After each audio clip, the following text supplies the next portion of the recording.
दोन शिल्प आणि एक रसिक मन.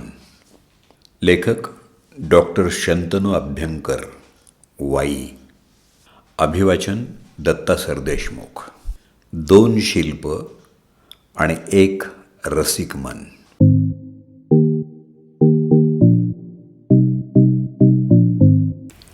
ती दोन शिल्प माझा पिच्छा पुरवत असतात. मधूनच मनात तरळून जातात. मला भावूक आणि अंतर्मुख करून जातात. हे असं होण्यामध्ये त्या शिल्पकाराची सगळी प्रतिभाच कारणीभूत आहे. पण कधीकधी मला वाटतं की रसिक मनसुद्धा तेवढंच कारण आहे. अश्रू म्हटलं की मराठी माणसाला आई आठवते. साने गुरुजींच्या श्यामच्या आईनं काही पिढ्यांवर गारूड केलं आहे. आई म्हटलं की कसली सोज्वळ आणि भावूक होतात माणसं. पण आई नावाच्या शिल्पानं अंतर्बाह्य ढवळून निघाल्याचा अनुभव मला आला तो व्हिएतनाममध्ये, तिथल्या युद्ध संग्रहालयात. तब्बल 20 वर्ष चाललेलं हे युद्ध, 1955 ते 1975. एकीकडं बलाढ्य अमेरिका तर दुसरीकडं दुबळा व्हिएतनाम. शेवटी इथं अमेरिकेला माघार घ्यावी लागली. व्हिएतनामचा विजय झाला, पण व्हिएतनामला सुद्धा काही कमी भोगावं लागलं नाही. युद्ध हरण्याच्या खालोखाल काही वाईट असेल तर ते युद्ध जिंकणं आहे. व्हिएतनामला याचा पुरेपूर प्रत्यय आला. अशा या युद्धाचं उघडं वागडं भीषण वास्तव खुलेआम मांडणारं हे युद्ध संग्रहालय. छिन्न चेहरे, विछिन्न शरीरं, छिन्न मनस्क जनता आणि नापाम बॉम्बनं विद्रूप झालेल्या पिढ्याच पिढ्या. एजंट ऑरेंजनं एक रासायनिक अस्त्र आहे. उजाड केलेली शेती, वैराण भात खाचरं, केळीचे सुकलेले बाग, उघडे ताड आणि बुडके माड. एक एक दालन पार करता करता किती वेळा अंगावर सरसरून काटा येतो. उभ्या उभ्या दरदरून घाम फुटतो. डोळे गपकन मिटून आपण जिथल्या तिथं थिजून जातो. हे क्रौर्य आपल्याला पाहवत सुद्धा नाही. तर ज्यांना हे भोगावं लागलं त्यांना काय यातना झाल्या असतील या विचाराने आपण अस्वस्थ होतो. कोणीही सहृदय माणूस हे संग्रहालय एका झटक्यात पाहूच शकत नाही. थोडा वेळ दालनाच्या बाहेर बसायचं, पुन्हा हिंमत गोळा करायची आणि आत शिरायचं. असंच करावं लागतं. युद्धस्य फक्त कथाच रम्या. वास्तव किती हादरवून सोडणारं असतं याचं यथार्थ दर्शन इथं घडतं. तिथं एक ओबडधोबड पुतळा आहे, मदर नावाचा, 7-8 फूट उंचीचा. नाव आई असलं तरी मुळात तो बाईचा पुतळा आहे हेही सांगावं लागतं. बाईपणाचं आणि त्याहूनही आईपणाचं कोणतंच लेणं तिच्या अंगाखांद्यावर नाही. ना आसपास खेळणारे 4-2 गोजीरवाणी पोरं, ना स्तनाला लोचलेलं एखादं पदराआडचं पिल्लू. मुळात तिला स्तनच नाहीत. छातीच्या फासळ्याच तेवढ्या दिसत आहेत. अस्थिपंजर झालेलं शरीर, त्याला कसलीही गोलाई नाही. तोंड खप्पड, त्यावर ना वात्सल्य, ना प्रेम, ना करुणा, काही नाही. आईपणाशी निगडीत कोणतीही भावना नाही त्या चेहऱ्यावर. चेहरा कसला, जवळजवळ कवटीच म्हणायची ती, इतका भेसूर. ही कसली आई? ही तर बाईसुद्धा नाही. शिवाय ही उभी आहे जमिनीतून निवडुंगासारख्या फुटलेल्या काही पोलादी पट्ट्यांमध्ये, कमळात वगैरे उभी असल्यासारखी. पण हिच्या हातातून मोहरा वगैरे काही पडत नाही आहेत. हिचे हात तर नुसते दोन्ही बाजूला लोंबतायत, जीव नसल्यासारखे. काही देणं तर सोडाच, पण काही मागायचंही त्राण त्यांच्यात नाही. क्युईंग होयांग होई अशा काहीतरी नावाच्या कलाकाराची ही कृती. नाव मदर दिलंय म्हणून नाहीतर मम्मीऐवजी इजिप्शियन ममी म्हणून खपलं असतं हे शिल्प. पण या कलाकृतीची पार्श्वभूमी लक्षात येताच हे शिल्प आपल्याला हादरवून सोडतं. युद्धग्रस्त उद्ध्वस्त व्हिएतनाममधली ही मदर आहे. हिचं सर्वस्व लुटलं गेलं आहे. बेघर, निराधार, निरापत्याशी ही आई आहे. म्हणजे कधीतरी ती आई होती, आता तिची मुलं नाहीत. ती बहुधा युद्धात मारली गेली, तेव्हा आता ती निरापत्या. आता हिला घर नाही, ते बहुधा युद्धात उद्ध्वस्त झालं. आता हिला शेतीवाडी नाही, म्हणजे असेल ही जमिनीचा तुकडा, पण नापाम बॉम्बच्या रासायनिक माऱ्यात तिथलं पीक झालं निष्प्राण आणि जमीन झाली आहे आता कायमची नापीक. हे आर्त साकार करण्यासाठी मग कलाकारानं बॉम्बच्याच कपच्या वापरल्या आहेत. त्या उद्ध्वस्त देशातल्या त्या शिल्पकाराला अन्य काही साधनसामुग्री नाही मिळाली बहुतेक. या कपच्यांच्याच कमळ पसाऱ्यात ती उभी आहे.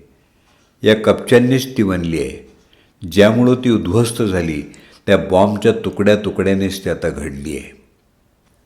आपल्या रयाहीन पोकळ वटल्या शरीरातून पाहणाऱ्याचा अंत पाहते.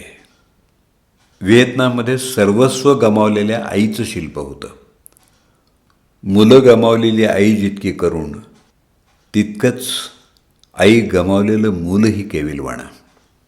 आईविना मुलीचं काळीज पिळवटून टाकणारं शिल्प मी पाहिलं स्कॉटलंडमध्ये, एडिनबरोला, केल्विन ग्रोव्ह म्युझियममध्ये.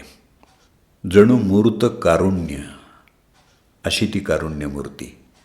या शिल्पाचं नावच मुळी मदरलेस, आईविना असं आहे. शिल्पकार जॉर्ज लॉसन हा याचा करता. याची इतरही अनेक शिल्प आहेत, पण हे सर्वात गाजलेलं, सर्वात लोकप्रिय. पत्थराला पाझर फोडेल असे हे पाषाण सौंदर्य पाहायला लांबून लांबून लोक येतात. पांढऱ्या दगडातलं हे रेखीव शिल्प.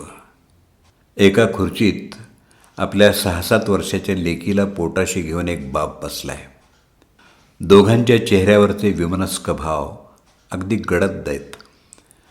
बऱ्यापैकी देखणा, सुखवस्तू असा हा मध्यमवयीन गृहस्थ आहे. त्याचे आणि त्याच्या लेकीचे कपडे छानच आहेत. त्याचा गाल त्यानं तिच्या डोक्यावर टेकवला आहे.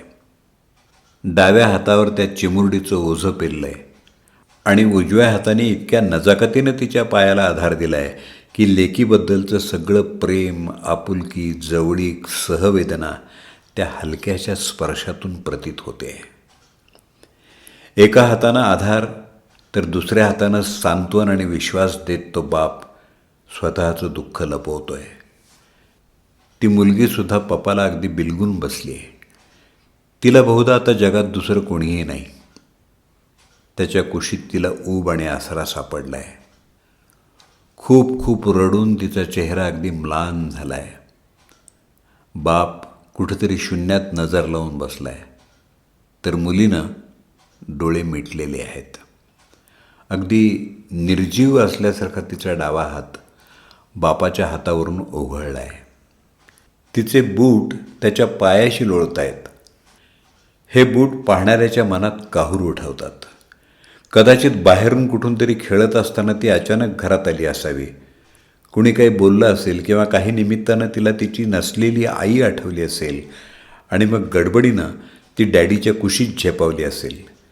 तिची समजूत काढता काढता मग त्यांना हलकेच बूट उतरवले असतील तिचे. किंवा बाहेर जायला म्हणून तयार होता होता पप्पाकडून वेण्या घालून घेता घेता तिला ममाची सय आली असेल आणि मग हमसून हमसून रडण्याच्या भरात बूट तसेच राहिले असतील. या मुलीची आई कशानं वारली असावी, हाही एक अनुत्तरित प्रश्न. संग्रहालयाच्या संचालकांच्या मते आजारानं किंवा अपघातात तिचं निधन झालं असावं. पण काहींच्या मते ज्या काळातला हा पुतळा आहे त्या काळी, म्हणजे 1870च्या आसपास, इंग्लंडमध्ये सुद्धा बायका सहसा मरायच्या त्या बाळंतपणात. आपण अशा कितीतरी कल्पना करू शकतो आणि आपण कितीही कल्पना केल्या तरी प्रत्यक्ष शिल्पकाराच्या मनात काय होतं ते समजणं अवघडच. हलकेच स्पर्शणारा पण तरीही आधाराचा, आश्वासक बापाचा हात, दुःखात होरपळणाऱ्या लेकीचा निर्जीव लुळा हात, हे सगळं कसं साकार करत असतील शिल्पकार. त्या घट्टमुट्ट दगडाला तासून तासून त्यात जीव ओतायचा हे काही साधंसुधं काम नाही. तुम्हा आम्हाला जिथं संगमरवराची ओबडधोबड शिळा दिसते तिथं मायकेल एंजेलोला म्हणे थेट शिल्पाकृतीच दिसायची. मी मूर्ती घडवतच नाही, ती तिथं असतेच. मी फक्त तिच्या आजूबाजूचा नको असलेला दगड बाजूला करतो, असं एंजेलो सांगायचा. अमूर्त दगडात मूर्ती पाहणारी, कोऱ्या कागदावरचं चित्र टिपणारी, शांततेच्या अनाहत नादात संगीत ऐकू येणारी माणसं दिव्येंद्रधारी खरी. पण त्या बॉम्ब कपच्यांच्या ओबडधोबड मनोऱ्यांना काळजात कालवा कलव होणारी, कधीकाळी कोण्या देशी छिन्नीनं विषण्णता कोरलेल्या त्या दगडापुढं विषण्ण होणारी, स्वरसंवादातल्या शांततेतला अर्थ ओळखणारी, तुम्ही आम्ही रसिक माणसंसुद्धा दिव्येंद्रियधारीच की, नाही का?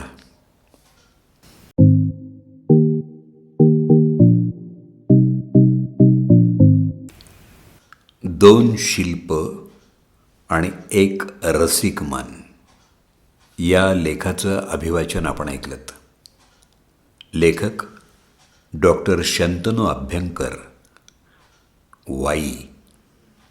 त्यांचा मोबाईल नंबर 9822010349.